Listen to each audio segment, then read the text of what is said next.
Previously we discussed about the topic case study of Flipkart, I think so, or Swiggy.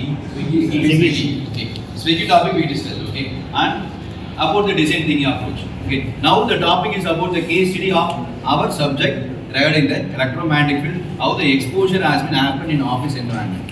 Okay. Our teammates are please. I'm Rajesh. I'm Roshni. I'm Srinivas. Okay. Let us discuss. We're going to discuss about the EMF exposure in the workspace environment.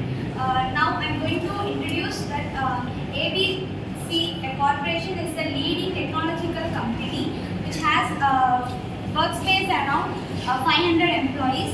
The company had majorly recorded the various health issues in this company. The company employees has complained about the various health issues and regarding the various symptoms like headaches, fatigue, dizziness and the difficulty in concentrating. So the company has recorded the various health issues and the symptoms. So they had bothered about that, and EMF emitted in the various electronic devices like computer, printer, etc. The objectives of this case study is levels of measuring the electromagnetic fields and the relation between the electromagnetic fields exposure and also the workspace environment and the employees. Yes. Then I'll be speaking about the methodologies, like how can we measure the EMF levels around our surrounding. So it's a survey that wherever the electronic machines are, their EMF is produced higher. So to calculate this, we'll use calibrated EMF machines and we'll take readings all around the surrounding and environment. Then we'll take this as a basic note. With the help of this basic note, we'll ask suggestions from our employees so that they can give a better explanation about their health issues, their difficulties faced during the work time and all. After getting the survey down, we'll take severe actions to prevent them and rectify them as soon as possible. Higher EMF level வந்து observe பண்ணுறது வந்து electronic device, our printers, Wi-Fi routers and power distribution panels. இதெல்லாம் Conclusion. At last, I conclude that electromagnetic field is very important to analyze the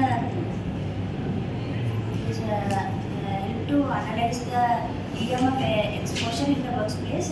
It helps to monitor the mitigation place and helps employees to count the EMF exposure level in the workplace. It will be beneficial and be helpful for the employees healthier and can be and a peaceful environment will be created. Okay. Any points ready? You can.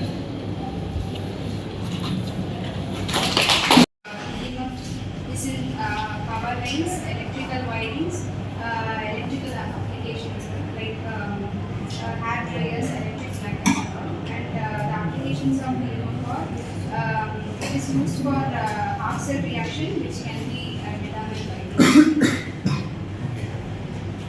To electromagnetic field EMF is yet of much discussion and research, particularly in relation to the potential health EMF. EMF expressions come from various sources including mobile phones, power lines and household electrical appliances. Communication medium. சரியா? ஒன்று wireless நம்ம use பண்ணுறோம் பார்த்தியா? Wireless use பண்ணுற எந்த ஒரு டெக்னிக்காக இருந்தாலும் அது EMF. ஜென்ரலாக சொல்ல போனால் இவ்வளோதான் விஷயமே. EMFங்கிறது தான் டோட்டலாக எல்லா வேவ்ஸும். அதோடது பார்த்தீங்கன்னா IR வேவ்ஸு இல்லை ப்ளூடூத்து எது வேணால் இது போடணும். எல்லா ஒயர்லெஸ் மீடியம் ஆஃப் டிரான்ஸ்மிஷன் வந்து பார்த்தீங்கன்னா அவங்க யூஸ் பண்ணுறது வந்து எலக்ட்ரோமேக்னெட்டிக் வேவ்ஸ். அதோட ஃபீல்டுங்கிற ரெப்ரசன்டேஷன் பார்த்தீங்கன்னா எலக்ட்ரிக் மேக்னெட்டிக் அப்படிங்கிறத ஃபீல்டுன்னு சொல்கிறாங்க. வேவ்ஸுங்கிறது என்னென்னா நார்மலாக வந்து ரெண்டு அந்த எலக்ட்ரிக்கும் மேக்னெட்டிக்கும் சேர்ந்து ரெப்ரசன்டேஷன் கொடுக்கும்போது பார்த்தீங்கன்னா அது வந்து வேவ்ஸாக ஜென்ரேட் ஆகுது. ஸோ ஃபீல்டு வேவ்ஸ் அதெல்லாம் பெரிய வித்தியாசம் இல்லை. புரியுதுங்களா? ஸோ எலக்ட்ரோமேக்னெட்டிக் வேவ்ஸுங்கிறது it just and wireless medium of communication whatever the application are use. சரியா, கம்யூனிகேஷன் மட்டும் இல்லாமல் இப்போ நான் வந்து கம்யூனிகேஷன் இல்லாமல் வேற ஏதாச்சும் சொல்ல பார்க்கணும், ஒரு அப்ளிகேஷன் சொல்ல பார்க்கலாம். Microwave oven. மைக்ரோவேவ் ஓவன் வந்து ஆக்சுவலாக ஆப்ரேட் பார்த்தீங்கன்னா எப்படி ஆப்ரேட் ஆகுதுன்னா அந்த ரேடியேஷன் வந்து ஹீட்டை ப்ரொடியூஸ் பண்ணும். ரேடியேஷன் ஹீட் ப்ரொடியூஸ் பண்ணும். அந்த ஹீட் ப்ரொடியூஸ் ஆன மூலியமா நம்ம வந்து போன் அவுட் பண்ணி அதை சாப்பிடுறோம். ஆக்சுவலாக ஆப்ரேஷன் பார்த்தீங்கன்னா மைக்ரோவேவ் ஓவன் வந்து நார்மலாக ஒரு மெட்டீரியல் உள்ள வைக்கிறேன்னு வச்சுக்கோங்க. அந்த மெட்டீரியல் உள்ள வைக்கிற மெட்டீரியல் வந்து மைக்ரோவேவ் வீட்டில் இருக்கா? யார் வீட்டில் இருக்கு மைக்ரோவேவ்? யார் வீட்டில் இருக்கு? 1 2 4 மாதிரி. சரி, ஓகே. கடையில் பார்த்துருக்கீங்களா? அட்லீஸ்ட் கடையிலேயே பார்த்துக்குமா? நிறைய பேர் கடையில் பார்த்துருக்கீங்களா? ஓகே. மைக்ரோவேவ் ஓவன் பொறுத்த வரைக்கும் ஒரு பேட்டரியில வச்சுருப்பாங்க. சரியா, அந்த பேட்டரியில் வைக்கிற மெட்டீரியல் வந்து ஃபர்ஸ்ட் அந்த ஹீட் ப்ரொடியூஸ்க்காக யூஸ் பண்ணது ஒன்று. சரியா, மைக்ரோவேவ் ஓவன் வந்து ஹீட் ப்ரொடியூசிங் எலமெண்ட்டாக இருக்கிறது வந்து மெட்டீரியல் வந்து உள்ள வைக்கிற மெட்டீரியல். அதில் மாலிகூல்ஸ் சொல்கிறோம் பார்த்தியா, வாட்டர் மாலிகூல்ஸ், அது இல்லாத மெட்டீரியல் எதாவது உள்ள வச்சுன்னா நல்லா புரிஞ்சுக்கோ. வாட்டர் மாலிகூல்ஸ் இருக்கிற காம்போனன்ட் எந்த பொருள் வச்சாலும் அது சஸ்டைன் ஆகி ஹீட்டு ப்ரொடியூஸ் ஆகும். அந்த வாட்டர் மாலிகூல்ஸை இல்லாத பொருளில் வச்சுன்னு வச்சுக்கோ, அது வெடிச்சிடும். நல்லா புரிஞ்சுக்கும். ஸோ இதை மட்டும் தெரிஞ்சுக்கிட்டு அதை யூஸ் பண்ண தெரிஞ்சாதான் அந்த மைக்ரோவேவ் யூஸ் பண்ண முடியும். ஃப்ரோசன் மெட்டீரியல்ஸ் இருக்கு பார்த்தியா, ஃப்ரோசன் மெட்டீரியல்ஸ் கேள்விப்பட்டிருக்கியா? இப்போ நீங்கள் வந்து கடைக்கு போய் பர்கரு, சாண்ட்விட்சு, சிக்கன் இதெல்லாம் சாப்பிட்றீங்களா? அதெல்லாம் சாப்பிடும்போது ஃப்ரோசனில் தான் மேக்ஸிமம் எடுத்து வச்சுருப்பாங்க. அந்த நேரத்தை கட் பண்ணி அப்படியே யூஸ் பண்ணுற பொருளாக இருக்குது. அந்த பொருளை எக்ஸாம்பிள் இன்னொன்று சொல்ல போனால் பப்ஸ் இருக்குது. பப்ஸ் சுட பப்ஸ் டேரக்டாக அப்படியே கொடுக்குறாங்க. ஒரு மைக்ரோவனில் வச்சுட்டு ஒரு 2 நிமிஷம் ஹீட் பண்ணிட்டு அப்படியே எடுத்துறாங்க. அது ஃப்ரோசன் இல்லை, ஆனால் அது வந்து ஒரு 1 டே அவ்வளோதான் அது யூஸ் பண்ண முடியும். ஆனால் ஃப்ரோசன் பொறுத்த வரைக்கும் 60 days 90 days வரைக்கும் ஃப்ரீஸ் பண்ணி வச்சுக்கணும். ஃப்ரீஸ் பண்ணி வச்சு அதை வந்து ஒன்று பேர்ன் அவுட் பண்ணுவாங்க. பேர்ன் அவுட்னா ஆயில் ஃப்ரையர் பற்றி அதெல்லாம் வந்து பண்ணுவாங்க. இல்லைன்னா என்ன பண்ணுவாங்கன்னா இந்த மைக்ரோவனில் வந்து டேரெக்டாக உள்ள வச்சோம்னா அந்த ஃப்ரீஸ் காம்பவுண்ட் இருக்கு பார்த்தியா, அதை அப்படியே வந்து இது பண்ணி லைட்டாக சூடு பண்ணிடும். அவ்வளோதான்.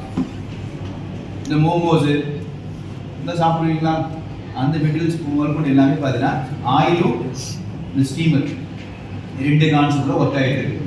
நம்மளோட போது மைக்ரோவேவ் பொறுத்த வரைக்கும் வித்தவுட் ஆயிலில் யூஸ் பண்ணுற மெட்டீரியல். அதனால இப்போ அமெரிக்கன் சைடில் வந்து மோஸ்ட் ஆஃப் பீப்புள்ஸ் வந்து யூஸ் பண்ணுறதே பார்த்தீங்கன்னா மைக்ரோவேவில் தான் சமைக்கிறாங்க, சாப்பிட்றாங்க. அது இல்லாமல் அவங்களால இருக்கவே முடியாது. அவங்க ஹெல்த்தியாக இருக்கிற ஃபீல் பண்ணுறதே பார்த்தீங்கன்னா இந்த குக்கிங் நார்மல் குக்கிங்லாம் இல்லை, மைக்ரோவேவில் அவங்க வந்து மெயினான ஃபுட் சப்ஜெக்டிவ் மெட்டீரியல் சொல்லுவாங்க. இப்போ கேட்டாலும் எங்கே போனாலும் நீ அமெரிக்கா போனாச்சுன்னா அந்த இடத்துல வந்து யூஸ் பண்ணுற மெட்டீரியல் மெயினான மெட்டீரியல் வந்து மைக்ரோவேவாக தான் இருக்கும். எல்லா வீட்டிலும் அது இருக்கும், இல்லாமல் வச்சுக்க மாட்டாங்க. புரியுதுங்களா? இந்த மாதிரி இதெல்லாம் திங்ஸ் எல்லாம் வந்து சில இதெல்லாம் வந்து மைக்ரோவேவனுக்கு யூஸ் பண்ணுற மாதிரி நிறைய மெட்டீரியல்ஸ் இருக்கு. ஹீட் ப்ரொடியூசிங்காக யூஸ் பண்ணுது. ரேடார் காம்பவுண்ட்ஸ் கேள்விப்பட்டிருக்கீங்களா? சோனார் காம்பவுண்ட்ஸ், சேட்டலைட் கம்யூனிகேஷன், இது எல்லாமே EMF generating waves. Frequency increase பண்ணும்போது அதோட டிஸ்டன்ஸ் வந்து எப்படி ஆகும், இந்த சேஞ்ச் ஓவரிங்னா இந்த காம்பவுண்ட்ஸ் எல்லாம். ஸோ ஓவரால் இஎம்எஃப் கேஸ் ஸ்டடிங்கிறது பார்த்தீங்கன்னா இவங்க சொன்னது எக்ஸ்போஷர் இன் ஆஃபீஸ் என்வரான்மெண்ட் பேசுகிறாங்க. ஆஃபீஸ் என்வரான்மெண்ட்டுங்கிறது பார்த்தீங்கன்னா என்ன நல்லா புரிஞ்சுக்கோ, ஒரு ஆஃபீஸில் நீ வந்து உட்காந்துருக்கீங்க, நீ வந்து செல்ஃபோன் வச்சுருக்குன்னு வச்சுக்கோ. எக்ஸாம்பிள் செல்ஃபோன் வச்சுருக்கு, செல்ஃபோன் வந்து பர்டிகுலர் ஒரு செல்ஃபோன் வந்து வச்சுருக்குன்னு வச்சுக்கோ. அதோட ரேடியேஷன் வந்து எந்த அளவுக்கு அஃபெக்ட் பண்ணான்னு செக் பண்ணணும். அது செக் பண்ணுறது பார்த்தீங்கன்னா அதுக்கு ஒரு ஸ்டாண்டர்ட் டெலிகம்யூனிகேஷன் ஸ்டாண்டர்ட்ஸ் இருக்குது. அவங்க வந்து ரெகுலேட்டரி மூலிமா செக் பண்ணி அந்த செல்ஃபோன் ஓகே யூஸ் பண்ணான்னு கொடுப்பாங்க. ஒரு சில செல்ஃபோனில் பார்த்தீங்கன்னா கொஞ்ச நாள்லேயே வந்து இந்த டெலிகம்யூனிகேஷன் வந்து கொடுத்தாலும் நம்மளால் வந்து அந்த செல்ஃபோன் யூஸ் பண்ண அதை வந்து அப்படியே நிப்பாட்டிருப்பாங்க. எதனால் நிப்பாட்டுவாங்க தெரியுமா? என்ன ரீசன் தெரியுமா? எலக்ட்ரோமேட்டிக் வேவ்ஸ் வந்து அந்த செல்ஃபோனில் வந்து அதிகமாக ஜென்ரேட் ஆகும். அப்போ என்ன ஆகுதுன்னா ஹை ஃப்ரீக்வன்சி அகாமடேட் ஆகும்போது செல்ஃபோன் வந்து நார்மலாக யூஸ் பண்ண ஹீட் ஆகுதா? செல்ஃபோன் பேசினாலே ஹீட் ஆகுது. ஆனால் செல்ஃபோன் ஒர்க் பண்ணிகிட்டே இருக்குன்னு வச்சுக்கோங்க, ஒர்க் பண்ணிகிட்டே இருக்கு, ஒரு நெட் யூஸ் பண்ணிட்டே இருக்குன்னு வச்சுக்கோங்க. அந்த செல்ஃபோன் வந்து சார்ஜ் ஆக இங்கே சம்திங் பாயிண்ட் நடக்கும்போது பார்த்தீங்கன்னா ஹீட் ரொம்ப ஆகும். சில பேர் செல்ஃபோனில் வந்து சார்ஜ் போட்டுட்டு செல்ஃபோன்